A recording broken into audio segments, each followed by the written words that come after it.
Welcome back, y'all, to the Resilience Project podcast. I felt like it was important to bypass the original intro that I do because I wanted to make sure that I made a bit of a correction from, or to really, my last episode.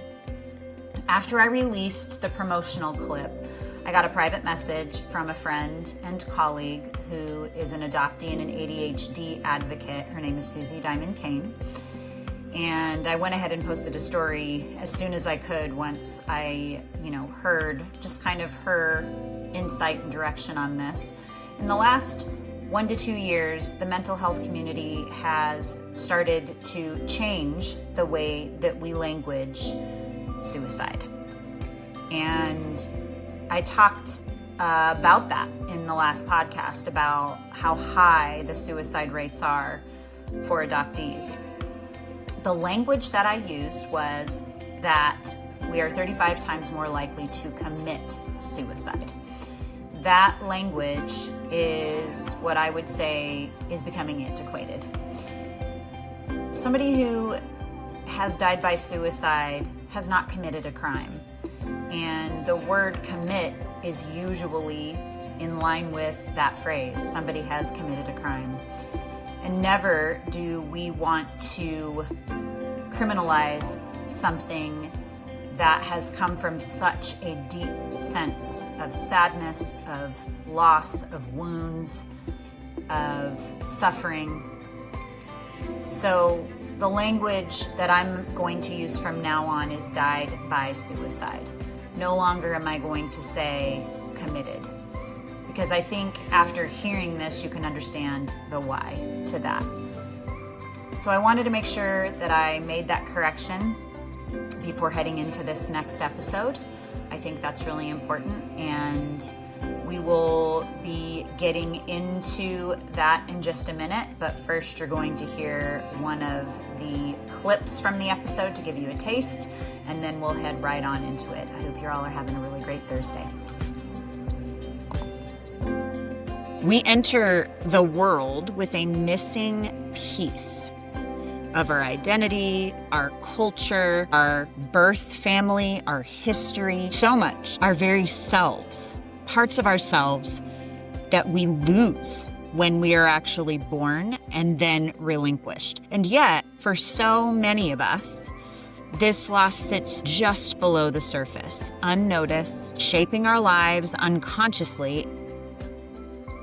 Hey y'all, welcome back to the Resilience Project. I am so very happy to be with you. I've been really looking forward to sharing this episode with you. We are going to focus on loss. What is loss for an adoptee? And we're going to look at some definitions. We're going to look at some experts and what they say about it. But more than anything, the whole purpose of doing this episode is to increase awareness of loss for an adoptee and how it is different for us. So let's just dive right on in, y'all. So what is loss for an adoptee? It's a fact.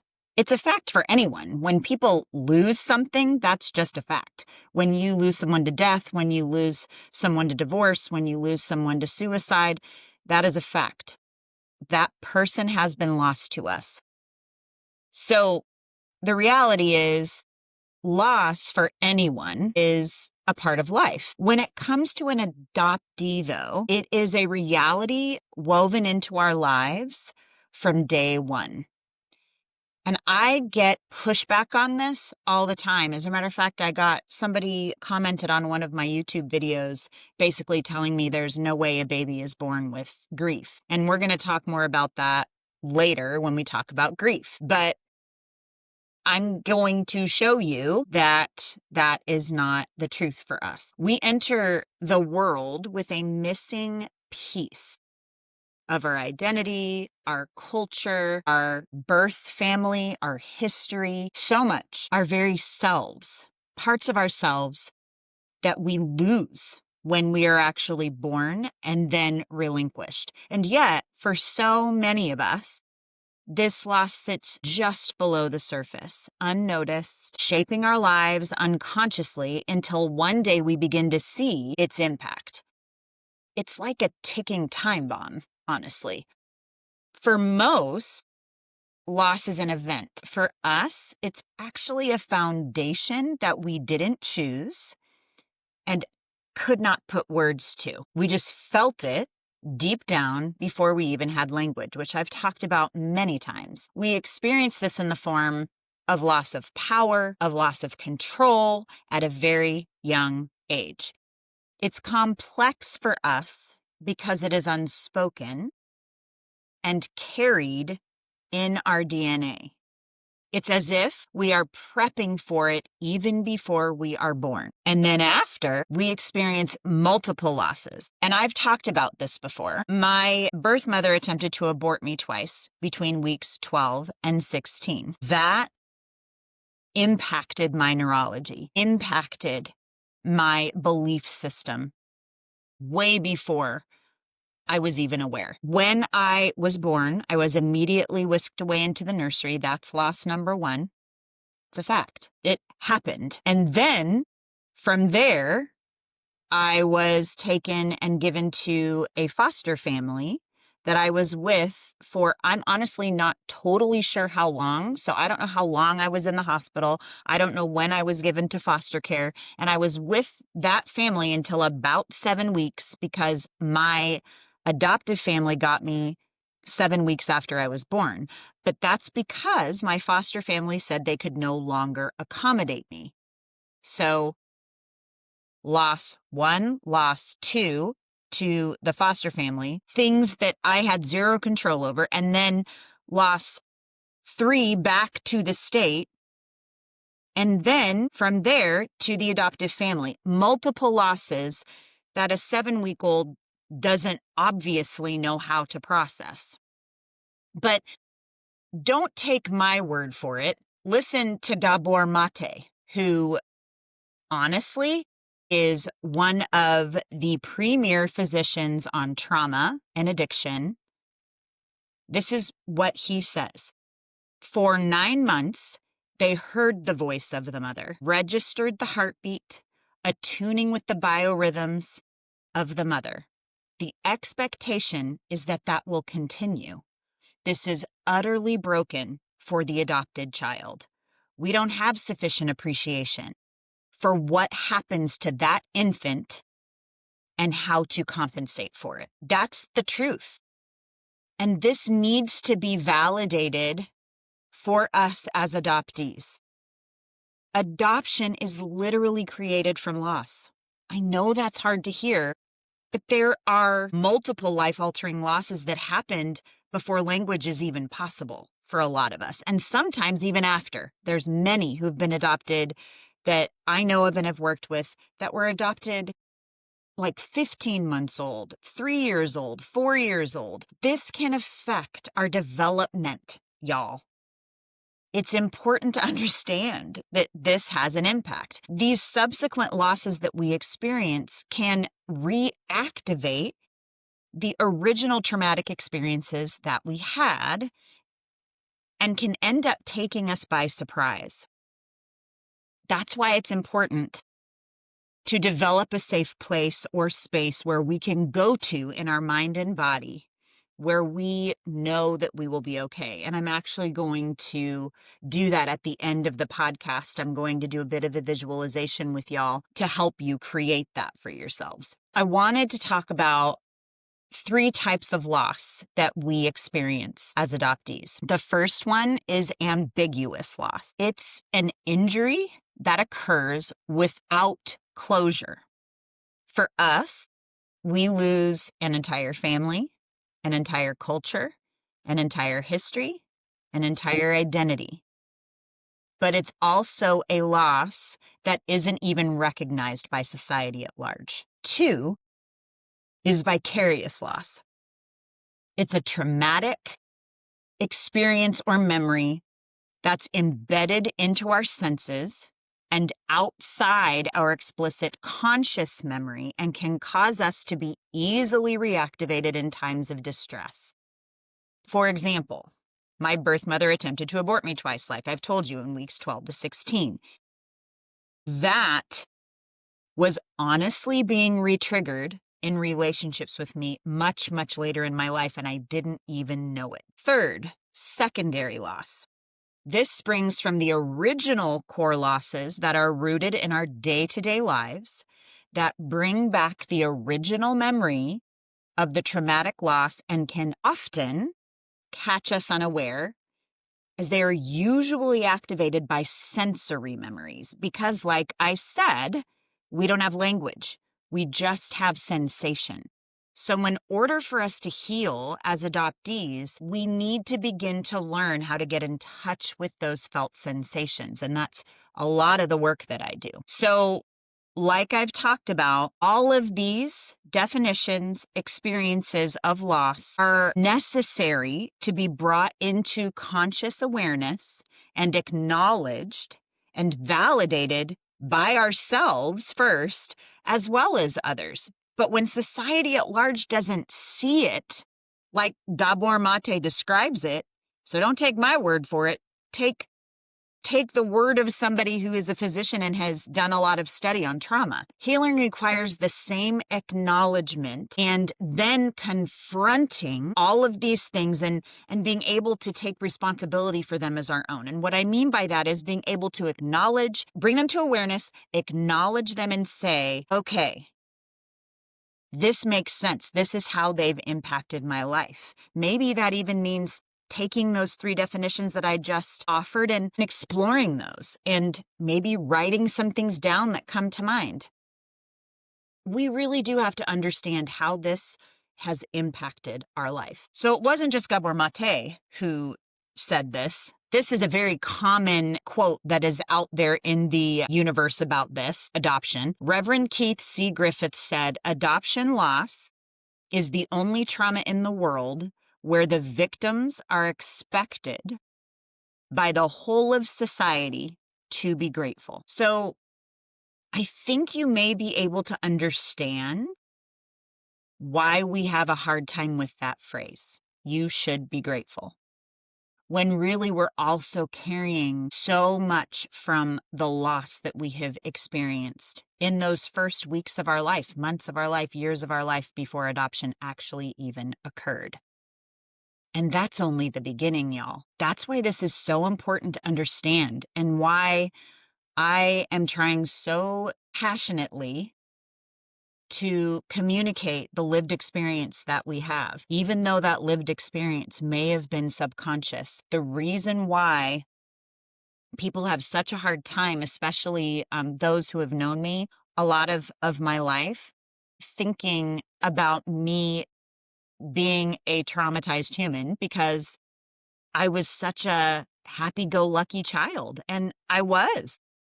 I had a safe family that I was adopted into. There were patterns in my life that showed up much later because the trauma was held in my body, because as Bessel van der Kolk says, the body keeps the score, and I'm telling you that book is a must-read for us as adoptees. So anyway, all of that to say, these definitions didn't just come from me. They came from a book called The 7 Core Issues of Adoption. And I highly recommend anybody who is a professional should definitely read that book. But I think it's so important for us to understand that this is one of those. This is the first real important, deeply impacting core issue that we deal with as adoptees. Okay, so now, in order to move into really being able to acknowledge, validate ourselves with these losses, sometimes this can be kind of heavy to deal with. I wanted to share a visualization with you guys that I use with my clients because I feel like this is really, really helpful. We begin to explore, and I would recommend going back to this at any time when you are trying to look into whatever it is when it comes to loss or anything that could potentially be activating for you. It's important when we do things like this, when we explore things like this, to learn how to be what I would call resourced. Another way to put it, and I've heard one of my really good friends call it, is scaffolding, things that hold us up and help us to be able to deal with the things that we are experiencing. And this is one of those things that has really, really helped me. And I remember when I was first going through EMDR, not first, it was actually the second time I was going through EMDR. One of the first things she asked me to do was create a safe space, a safe place that I could go to when I was triggered or activated.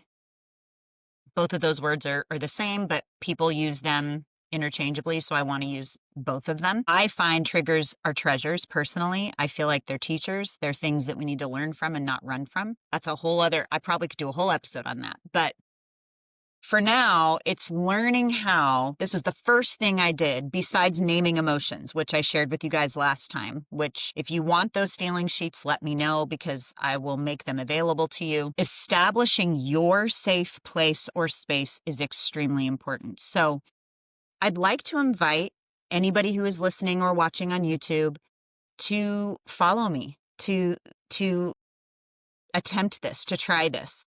And if it feels uncomfortable for you, you don't have to do it.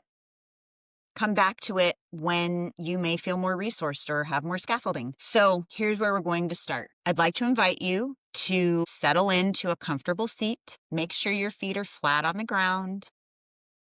At least that's a suggestion for me. If you're laying down, that's fine too. It's just really, really good for our feet to be flat because we want them to be feeling the ground beneath us, whatever that is. So I'd like to invite you to take a deep breath in through your nose and sigh it out. And just notice with curiosity what's going on as we do this. Let's take it slowly and gently. Just tune into your body, what it's doing. Maybe just notice how the breath feels as you go in and out. Let's take one more deep breath in through your nose and out through your mouth as we continue to tune into what our body is doing in this moment. Notice your breath, your inhales, your exhales. You can let your breath return to normal. And just notice right now, is there a place in your body that does feel safe? Maybe it's your hands or your ears. When we are highly activated, sometimes it's really difficult for us to even notice a safe place in our body. So that's the reason why I bring up hands or ears or feet, knees even. So just allow yourself to settle in and be comfortable. You could even curl up in a ball if that's more comfortable for you. And if it feels good, close your eyes or keep them at a half cap gaze. Let's do one more deep breath in through your nose, filling your lungs fully. And then slowly release it, letting go of any tension you might be holding in your body right now. And notice with each inhale that you begin to let yourself be more settled, maybe a bit more present in your body. Now, I'd like you to imagine yourself in a place that feels peaceful, a place of serenity. This place could be real or imagined, a cozy room, beautiful spot in nature, or somewhere entirely your own that you create. Notice the details here in this space. Colors, textures. Is it soft? Just notice any scents that you can smell. The felt sensations are important. And if you can't bring up anything, that's fine. Just look at the surroundings. Can you identify any sounds that are in the back? Allow whatever details there are to just gently soothe you. This is the place that feels peaceful and serene to you, whatever it is. And in this place, this will become the place that you go to when activated. It's the place where you feel free to just be you. There might even be a pet there with you or a best friend, anybody that allows you to feel like you're authentic you. And there doesn't have to be anybody there. It's okay if there is all I'm saying. My dog Murphy was in mine. There's no pressure here to act a certain way, no one expecting anything from you. This space is just for you, holding you right as you are, where you are. And take a moment just to notice your inhales and your exhales, sensing that safety in this space is wrapping around you. And if it feels right for you, in order to anchor this feeling in, I would invite you to potentially place a hand over your heart and or a hand over your belly, wherever you feel you most need it. Because sometimes In visualizations like this, we notice our heart beating really fast or our stomach gurgling. So just lay your hand there. And with each breath, let yourself relax a little more deeply. And if it feels okay, imagine that each inhale is bringing you a bit closer to a sense of comfort, a bit closer to a feeling of safety within yourself. And stay here as long as you need, knowing that you can return to this space whenever you want. And take a few more deep breaths in and out at your own pace. And this is the place where my therapist asked me to go every night at the beginning of this journey. She said, Julie, every night before you go to bed, I want you to take the time to visualize this safe space so it becomes commonplace in your mind. And at the time, it was a beach in Maui. And now it's literally where I am now, the water and the mountains that are here, just visualizing myself in this place. I feel so refreshed and restored in this environment. So that's my safe space, that if I ever feel activated, I can just literally walk outside. I'm so lucky right now to be able to do that. So that's what you use this for. So whenever you feel those sensations of loss that I talked about, it's important to think about this place, that becomes something that you begin to use as your ability to validate your own experiences as you are activated, triggered, whatever. And I'd love to ask you guys what you think about when you think about the term loss. What comes up for you? What are the words that immediately show up? Without any judgment, what are they?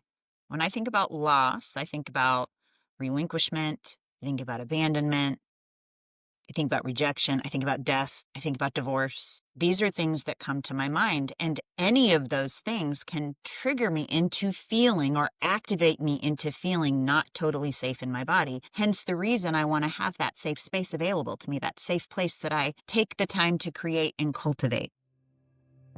Thank you so much for listening to me today. I'm so glad to be able to share this with you, and I look forward to next week being able to share our next core issue, which I believe is going to be shame and guilt. So come back next Thursday, and I would love to hear from y'all. So anything that stood out to you, please feel free to message me on any of the socials. You can watch this on YouTube. I upload each one of these there every single week, so you can watch the video if you like. And I look forward to hearing from you guys. This is precious to me, what I just shared with you. It's something that I feel honored to hear more about and how it's served you. So please feel free to message me if anything resonated with you, if you have any questions. And all of my information is in the show notes. There's tons of links there, my website. And if any of you are feeling like you need more support, please feel free to message me on any of those platforms. And I can tell you all about Revolution and the amazing coaching program that it is. And I look forward to hearing from all of y'all soon. I hope you have a wonderful weekend. Peace.